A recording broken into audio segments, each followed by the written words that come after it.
Hoje a gente vai mergulhar em dois ensinamentos de Jesus, lá do Sermão da Montanha, que são bem desconcertantes. A ideia aqui não era jogar fora as leis antigas, sabe? Era levar elas para um outro nível, um nível que, sério, desafia totalmente a nossa lógica. Pois é, isto é o ápice do ensino. Isto é loucura. Essa frase da nossa fonte resume perfeitamente a questão. A gente está falando de um ensinamento que simplesmente ignora a lógica do dia a dia e vai direto no ponto, sabe? No que significa viver de um jeito radicalmente diferente. Então, bora lá. Então, para começar, como é que Jesus faz isso? Como ele amplifica a lei? O segredo todo está numa mudança de foco. Em vez de olhar só para as regras por fora, o lance é olhar para o que está acontecendo aqui dentro, no coração. A ideia aqui não é criar uma lista ainda maior de pode e não pode.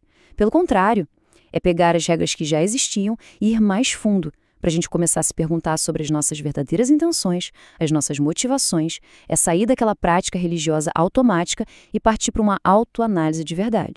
E um exemplo perfeito disso é a questão dos juramentos. A gente vai ver agora essa transição, sair dos juramentos para chegar na integridade. A ideia é bem direta. A nossa palavra deveria bastar. Se ela for verdadeira, para que jurar? Olha só a diferença. O jeito antigo dizia, cumpra o que você jurou. Já o novo jeito de Jesus é, não jure de jeito nenhum. A mudança é total, né? A gente sai daquela preocupação de garantir que os juramentos sejam cumpridos para uma ideia muito mais simples. Se a nossa palavra tem valor, a gente não precisa jurar por mais nada. Ela, por si só, já é o nosso compromisso. E a lógica por trás disso é fascinante se a gente parar para pensar. A necessidade de ficar fazendo juramento pode ser, na verdade, um sinal de falta de confiança. Pensa bem, se eu preciso invocar o céu, a terra, qualquer coisa maior que eu, para que acreditem em mim, talvez o problema não esteja no juramento, mas na minha própria palavra, na minha própria confiança. E é aqui que a nossa fonte faz uma conexão muito interessante. Isso tem tudo a ver com fé. Mas, calma, não é fé no sentido de apenas acreditar em algo. Aqui, fé é sinônimo de fidelidade. Ter fé, nesse contexto, é ser uma pessoa fiel, leal, alguém em quem se pode confiar de olhos fechados. A palavra da pessoa é o seu compromisso. Ok, agora a gente entra num terreno bem conhecido, a famosa lei do olho por olho. Todo mundo já ouviu essa frase, certo? Mas o que ela realmente significava na sua origem é algo que muita gente entende errado. É muito importante a gente entender isso aqui. Essa lei não era um vai lá e se vinga. Muito pelo contrário, era um princípio da lei, uma lei civil, para colocar um limite na vingança. A ideia era garantir que a punição fosse justa, proporcional ao erro e, principalmente, para evitar que a coisa virasse uma bola de neve, um ciclo de vingança sem fim.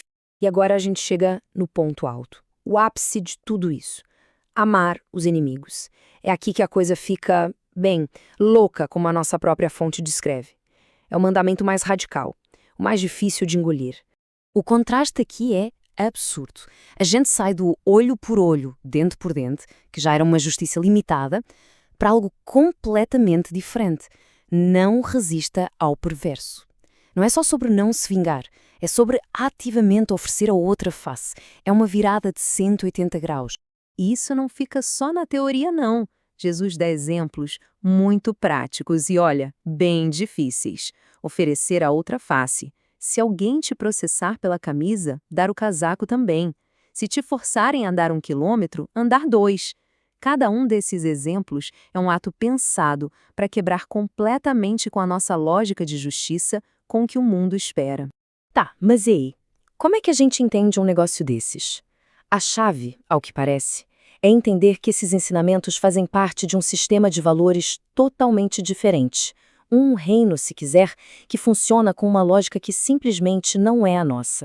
E é claro que a primeira coisa que vem à cabeça é: peraí, mas isso não é ser trouxa? E a nossa fonte vai direto nesse ponto. Agir assim não é só se tornar um alvo fácil, alguém vulnerável? Parece a receita perfeita para ser passado para trás, né? Mas a resposta que a fonte traz é que o objetivo não é ser uma vítima passiva, de jeito nenhum. Pelo contrário, é uma estratégia, e uma estratégia ativa para vencer o mal, justamente se recusando a jogar o jogo dele. É o jeito de quebrar o ciclo de bateu, levou e confiar que a justiça, a de verdade, afinal, está em outro lugar. Essa frase aqui da fonte resume tudo. A matemática de Deus é diferente. O evangelho não tem lógica. É exatamente isso. A gente está falando de uma matemática diferente, uma conta que não fecha segundo as nossas regras de autopreservação, de justiça. Nesse sentido, sim, o evangelho é completamente ilógico. E para mostrar o poder disso na prática, a fonte conta uma história impressionante. Pensa num cara preso por um crime terrível sem mostrar nenhum remorso. Ele só foi entender o que era amor de verdade no dia em que a mãe das pessoas que ele vitimou foi visitá-lo na prisão. E ela não foi lá para xingar, para amaldiçoar, ela foi para perdoar.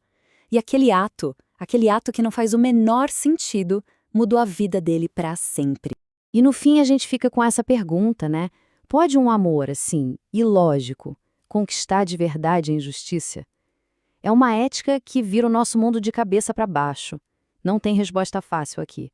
Mas fica o desafio de pensar: será que a resposta mais poderosa para a injustiça não é mais força, mas sim um tipo de amor que a nossa lógica simplesmente não alcança?